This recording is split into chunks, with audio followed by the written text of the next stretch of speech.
안녕하세요, 여러분. 즐거운 화요일입니다. 자, 오늘 코스피와 코스닥은 모두 상승으로 마감이 되었습니다. 오늘 코스피 지수는 플러스 0.94% 상승으로 마감이 되었습니다. 장 초반부터 코스피는 이렇게 상승세가 이어지는 모습을 보여주었고, 장 중 후반까지 상당히 강한 모습을 보여주었습니다. 특히 오늘은 중국의 상하이 종합지수와 홍콩 항생지수가 이렇게 모두 하락했는데도 불구하고 코스닥 같은 경우에는 무려 1.75%의 상승이 나왔습니다. 자, 거기다가 오늘은 SK하이닉스에서 3분기 실적을 발표했죠. SK하이닉스의 3분기 실적은 사상 최대치를 달성했으며 오늘은 외국인 투자자와 기관 투자자가 코스피를 이렇게 양매수하는 모습을 보여주었습니다. 자, 그렇다면 내일 한국 증시는 과연 어떤 모습을 보여줄까요? 오늘처럼 또 한국 증시는 크게 반등이 나오면서 다시 한번 상승세가 이어지는 모습을 보여줄까요? 오늘 이 시간에 한번 알아보도록 하죠. 자, 지금 시각이 4시 5분입니다. 시간의 단일가 유럽장, 미국장, 그리고 야간 선물도 다 끝나지 않았습니다. 그래서 매까지는 배제를 해보고 진행해 보도록 하겠습니다. 자, 그럼 먼저 해외 시황과 국내 시황 그리고 오늘의 특징주를 한번 살펴보도록 하겠습니다. 자, 그럼 먼저 해외 시황입니다. 자, 먼저 다우지수입니다. 어제 다우는 플러스 0.18% 상승으로 마감이 되었습니다. 장 초반에 다우지수는 약간 하락하는 모습을 보여주었지만 장중 후반까지 이렇게 상승세가 이어지는 모습을 보여주었습니다. 다우지수가 이렇게 장 초반부터 상승이 나온 이유는 뭘까요? 그 이유는 바로 바이든 정부의 복지 예산안이 합의에 이르렀다라는 기사가 나오면서 다우가 이렇게 상승세가 이어졌죠. 이번 예산안 합의는 지난번에 이뤄졌던 인프라 투자 계획 예산안과 별개의 건으로 진행이 됩니다. 자, 그리고 나스닥 종합지수 같은 경우에는 다우보다 훨씬 더 강한 모습을 보여줬어요. 특히 어제는 나스닥에 상장되어 있는 테슬라의 주가가 12.66%나 상승하는 모습을 보여주었습니다. 특히 어제는 테슬라의 악재 뉴스도 있었죠. 미국 교통안전국에서는 테슬라의 오토파일럿이 불안정하다라는 뉴스가 나왔었죠. 자, 미국 교통안전국에서는 테슬라의 오토파일럿이 불안하기 때문에 시스템의 위험성을 경고하라고 권고를 하였습니다. 하지만 테슬라 측에서는 미국 교통안전국의 권고사항을 실행하지 않았습니다.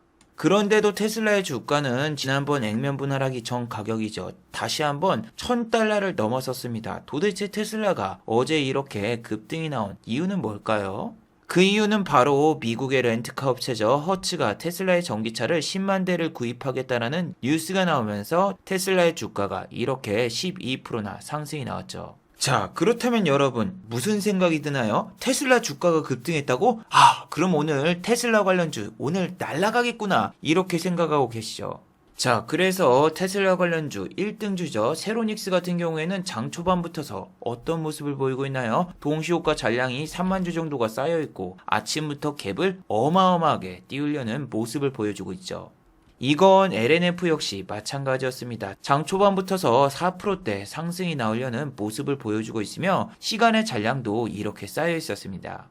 자, 그리고 9시에 장이 개장되자마자 와, 정말 죽여주죠. 세로닉스 같은 경우에는 14.43% 상승이 나왔는데 종가가 얼마죠? 플러스 3.48%입니다. 장 초반에 17.08%까지 잠깐 상승을 시켜놓고 1분 만에 다 빼버렸습니다. 시작하자마자 상방부 예를 갖다가 바로 하방부 예를 찍는 이 모습을 보니까 참 선녀같이 보이더군요. 이게 무슨 뜻이냐? 자, 오늘 코인 시장에서 핫 이슈가 됐던 코인이 있었습니다. 바로 컴파운더라는 코인인데 이렇게 장 초반부터서 200% 이상 상승이 나왔죠. 근데 200%가 갑자기 0%로 바뀌는 기적이 나왔어요. 에이, 저건 코인이잖아. 주식은 저렇지 않아. 이렇게 말씀하시는 분들은 자, 미국 주식이었죠. 트럼프 관련주 디지털 월드의 주식을 보세요. 자, 하루에 422%의 상승이 나왔고 그 다음에도 이렇게 100% 넘게 상승이 나왔어요. 근데 100% 넘게 상승이 나온 게 중요한 게 아니라 상승률이 284%에서 100%면은 무슨 얘기입니까? 고점에서 180%가 빠진 거죠.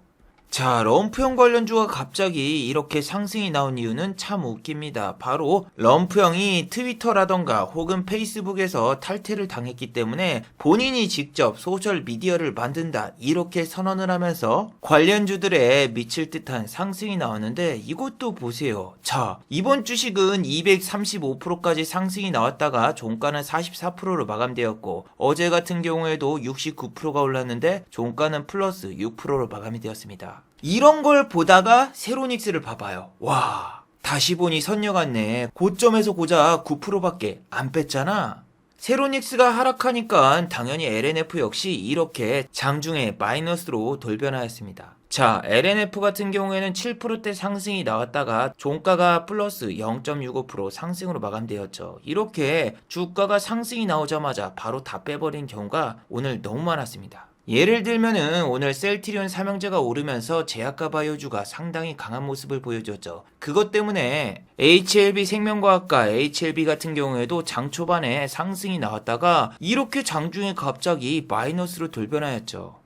이게 같은 섹터의 종목이 다 상승하고 있으면은 하락하던 종목 같은 경우에도 상승으로 돌변하는 경우가 많은데 HLB 생명과학을 보시면은 장 초반에 플러스 0.91%까지 상승이 나왔다가 갑자기 마이너스 4.86%까지 하락이 나왔죠. 여러분이 진짜 테슬라가 아침에 막 급등했다고 막 2차 전지라던가 혹은 K 뉴딜 펀드에 있는 테슬라 관련 주식 샀으면 오늘 어떻게 됐겠어요?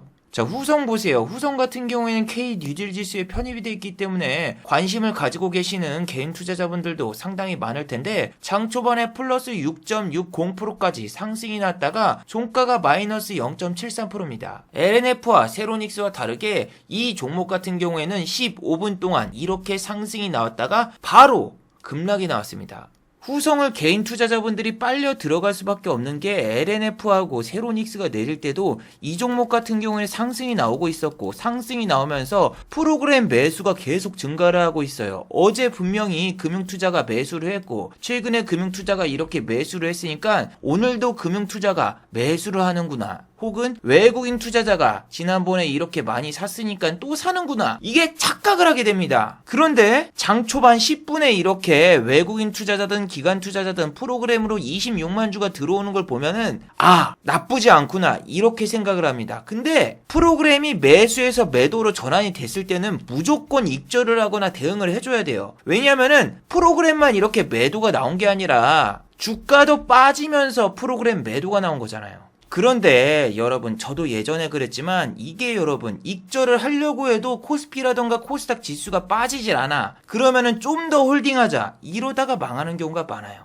그리고 개인 투자자분들이 9시 30분에 매동을 봤을 때 외국인 투자자가 이렇게 15만 주를 사고 있는 걸로 보였지만 그 다음 매동이 나올 때마다 외국인 투자자와 기관 투자자가 매수해서 매도로 전환된 게 딱 보이죠. 근데 어차피 이거 같은 경우에는 매동이 나오기 전인 9시 10분에 이미 시세가 다 끝났기 때문에 저건 의미가 없고 직장인 투자자분들은 이런 거 하나하나 쳐다보면서 대응하기가 힘들잖아요. 왜냐하면 프로그램도 이렇게 조그마한 창에서 이렇게 매수가 되고 있는지 매도가 되고 있는지 제대로 확인할 수가 없기 때문에 직장인분들 같은 경우에는 스탑로스를 써야죠. 이걸 하나하나 보면서 대응을 하다 보면 여러분들 직장에서 잘립니다.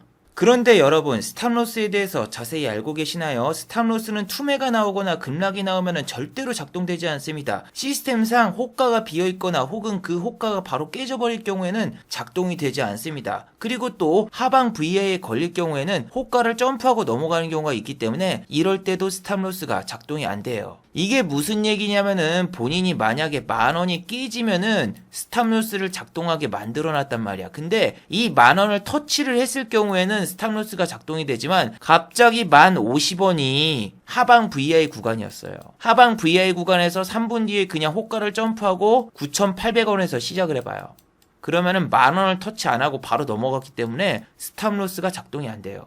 그러고 스탑로스가 어디서 작동이 되냐면은 여러분 참 신기하게도 다시 이렇게 9,800원이었던 주가가 V자 반등이 나오면서 10,000원을 터치하잖아요. 위로 올라갈 때. 그럼 10,000원을 터치하면 여기서 갑자기 스탑로스가 작동이 돼가지고 주가가 올라가다가 스탑로스가 걸리면서 손절이 돼버려요.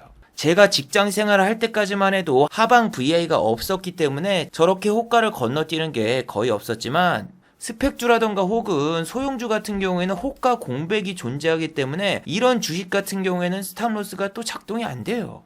그리고 신규 상장주 같은 경우에는 상방이든 하방이든 VI가 계속 발동이 되니까 거래소에서는 신규 상장주 같은 경우에는 첫날에는 하방이든 상방이든 변동성 완화 장치를 작동하지 않기로 협의를 했습니다. 이게 작동이 될 경우에는 공모주를 사신 분들 같은 경우에는 스탑로스가 작동이 하나도 안 되고 하방이든 상방이든 계속 호가를 건너뛰니까 뭐 회사에 출근해서 계속 주식창만 보고 있어야 됩니다. 그뿐만이 아니죠. 공모주가 상장이 되면은 이상하게 HTS가 이렇게 접속이 안 돼가지고 개인 투자자분들이 손실을 보는 경우가 상당히 많죠. 물론 카카오뱅크라던가 SK바이오사이언스 같은 경우에는 MTS와 HTS가 접속이 안 돼가지고 오히려 상한가를 드신 분들도 상당수입니다. 후성 같은 경우에는 호가창도 두껍고 주식 상장수가 상당히 많기 때문에 스탑로스를 걸어놓으면 82.5% 이상 체결될 가능성이 높은데 세로닉스는 아닙니다. 왜냐하면 지금 보셔도 호가가 비어있죠. 34,550원도 없고 34,750원도 없고 호가창이 빈 게 있기 때문에 스탑로스가 작동 안 할 가능성이 상당히 높은 종목이에요. 그래서 직장인분들 같은 경우에는 본업에 지장이 가지 않을 그런 종목을 선택을 하셔야 됩니다.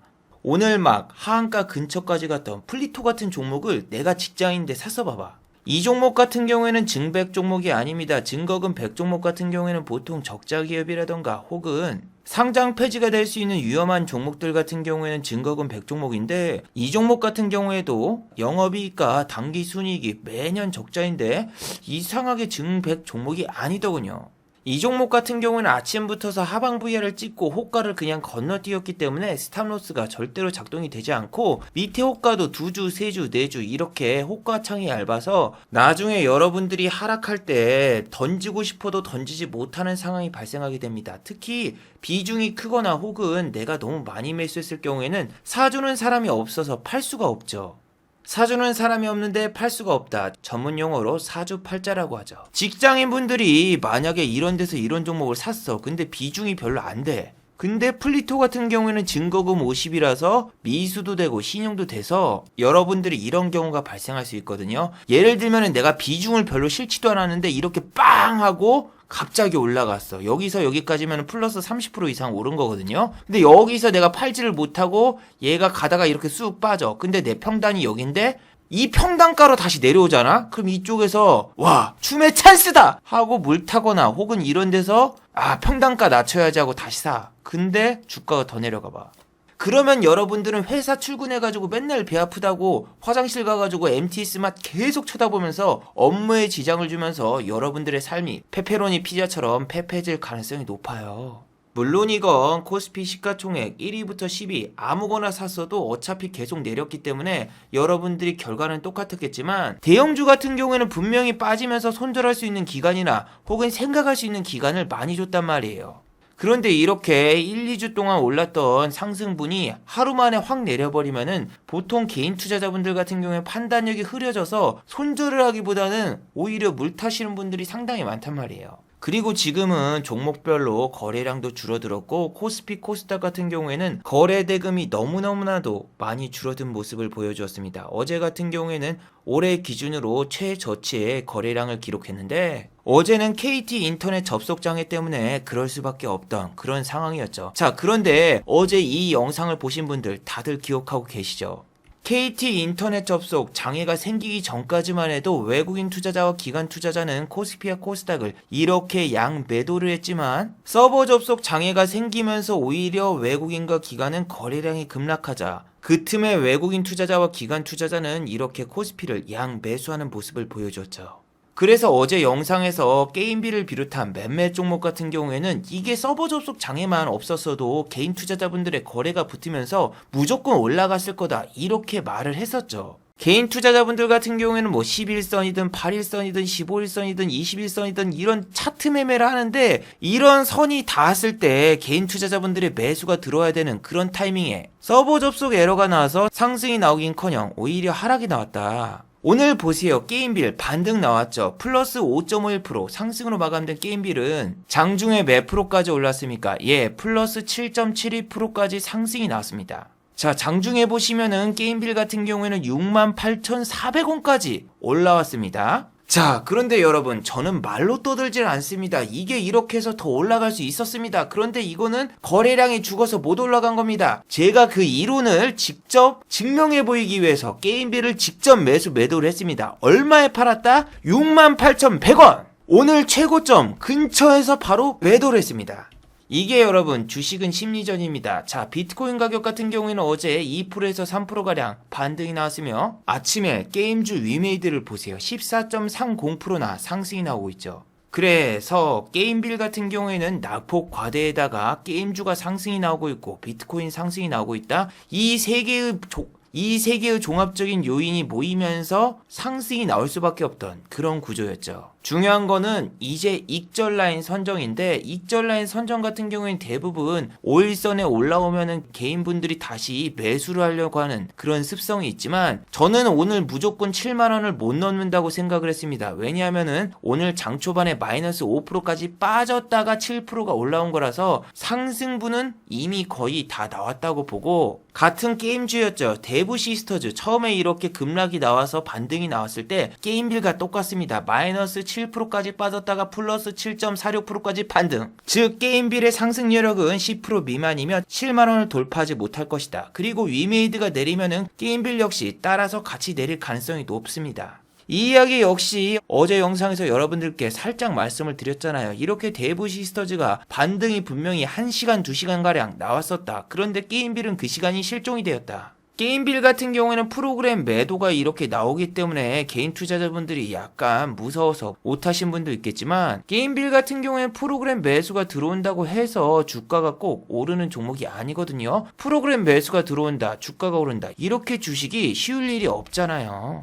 자, 그리고 어제 두산중공업 역시 이야기를 해드렸었죠. 이 종목 같은 경우에도 어제 상방 VI도 찍었단 말이에요. 근데 정말 웃긴 게 뭐다? 상방 VI 찍고 10분 뒤에 서버 접속 에러로 개인 투자자분들이 접속이 안 됐잖아요. 그래서 이게 더 올라갈 수 있는데 오히려 주가가 하락해버렸단 말이에요. 이게 여러분 주식은 공매도를 치려면 거래량은 빵 터트려야 되고 개인 투자자분들의 참여가 있어야 되는데 어제는 거래량이 그렇게 크지가 않았죠. 아니 천재님 지금 무슨 이야기예요? 지금 화면만 봐도 거래량이 가장 많이 터졌는데 에이 여러분 무슨 얘기예요? 지난번에 거래량이 이만큼 터져가지고 그때 10% 20% 올랐는데 지금은 고작 10% 올리는데 거래량이 요거밖에 안 터졌어요.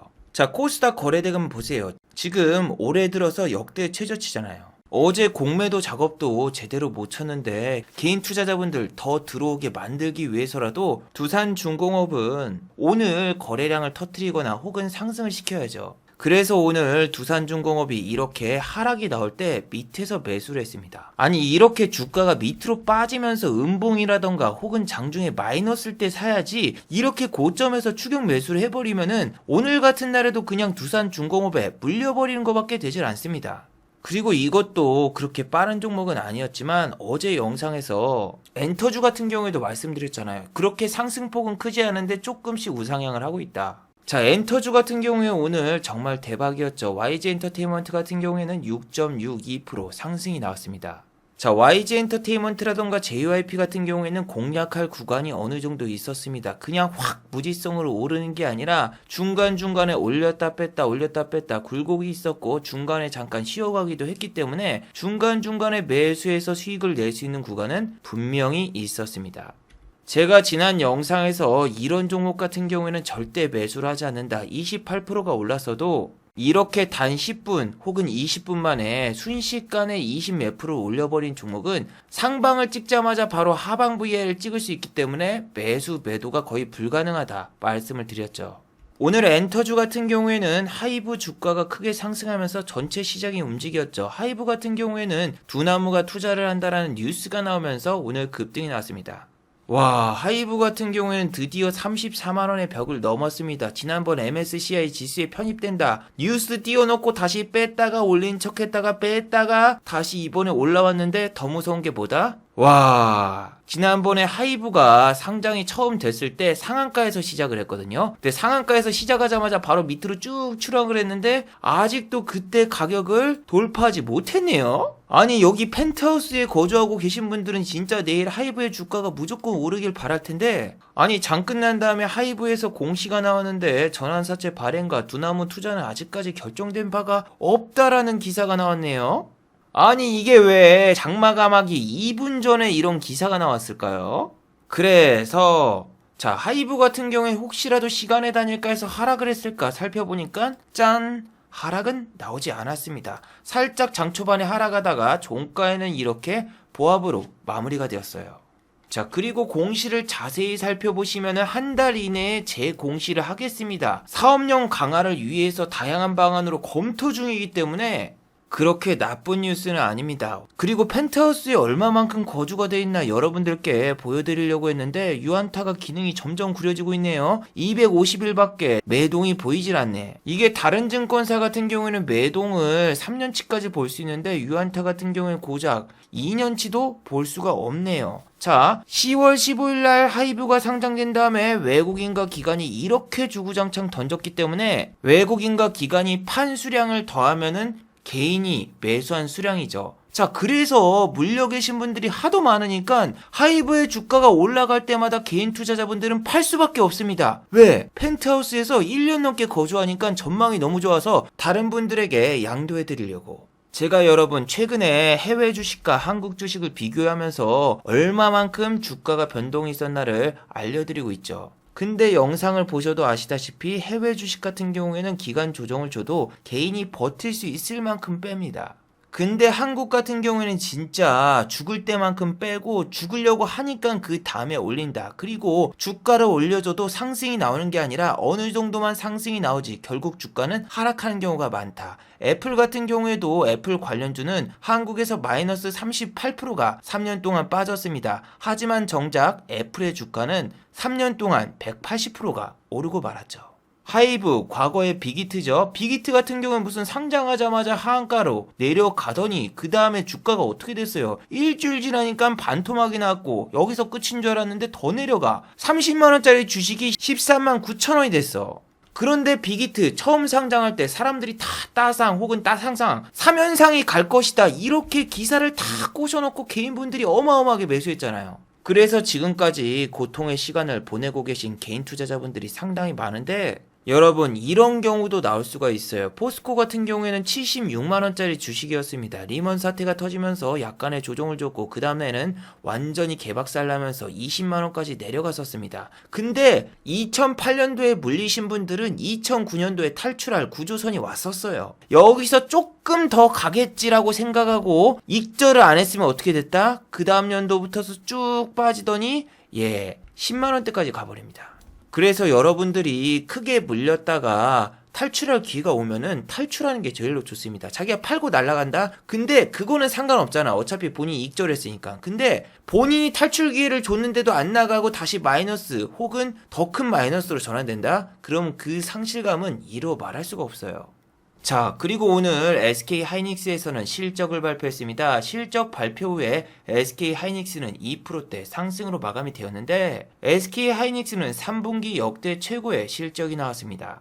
이렇게 실적이 잘 나온 이유는 서버와 스마트폰에 들어가는 메모리 반도체의 수요가 폭증하면서 3분기의 실적이 잘 나왔다고 평가를 받았습니다. 자, 그런데 여러분 SK 하이닉스의 실적이 잘 나와서 오늘 SK 하이닉스가 상승한 걸까요? 아니면 미국의 마이크론 테크놀로지도 이렇게 상승이 나왔기 때문에 미국을 따라서 상승을 한 걸까요? 마이크론 테크놀로지 같은 경우에는 어제 장중에 5.35% 상승이 나왔다가 종가는 1.85% 상승으로 마감되었으며 미국의 필라델피아 반도체 지수 역시 플러스 0.66% 상승으로 마감이 되었어요. 그래서 SK 하이닉스의 주가를 보시면은 장 초반에 3.50%까지 상승이 나왔다가 다시 플러스 2%대로 돌아왔어요. 자, 그리고 수급을 보시면은 3일 동안 외국인 투자자와 기관 투자자가 SK 하이닉스를 순매수하고 있는데 지금 반도체 관련주를 가지고 있거나 혹은 반도체주에 관심이 많으신 분들은 지금 참 고민이 되죠.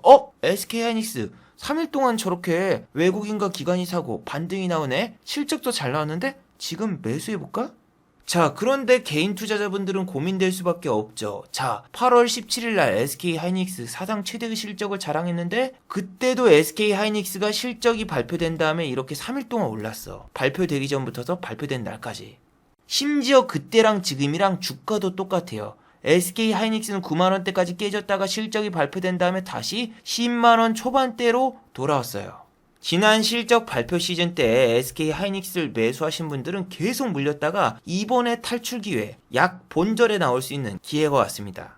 그럼 개인 투자자분들 너무너무나 머리가 아픕니다. 내가 지난 실적 때 사상 최고치의 실적을 자랑했다고 해서 매수했더니 주가가 오르긴커녕 9만 원이 깨지려고 했어. 그런데 지금은 10만 원대 내 본전에 왔는데 나가야 될까? 여기서 잠깐 기술적인 반등을 주고 밑으로 내려가면은 나는 줬던 수익도 혹은 본전에 나갈 수 있는 기회도 놓치는 거고, 반대로 이쪽에서 이렇게 해서 쭉 올라가 버리면은 정말 좋을 텐데 SK 하이닉스와 삼성전자가 4분기부터서는 실적이 또 안 좋을 거래. 그리고 코스피 지수가 다시 한번 이렇게 올라가는 것 같은데 생각해보니까 내가 지난번 8월 달에도 지수가 올라가는 척 하다가 다시 이렇게 빠졌어. 거기다가 이번 주 금요일은 헝다그룹이 또 이자를 안 내면은 디폴트 선언할 수 있다. 이런 것까지 막 생각을 하면은 어느 쪽으로 가야 되는지 갈팡질팡하면서 머리를 쥐어 싸매며 하루 종일 고민하시는 분들이 많을 겁니다. 이런 분들은 고민할 필요가 없어요. 그냥 절반만 익절 내지 본절에 나오는 거예요. 이게 SK 하이닉스가 초대형주기 때문에 이게 막 30% 상한가를 가거나 10% 20% 급등이 갑자기 나올 수가 없단 말이에요.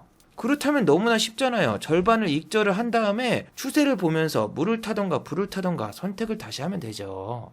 본인이 이걸 심각하게 고민한다는 것 자체가 비중이 많이 실렸기 때문에 고민을 많이 하는 거겠죠. 생각해보세요. SK 하이닉스 10주라던가 혹은 한 주밖에 안 샀어 봐. 뭐 신경이 쓰이겠어?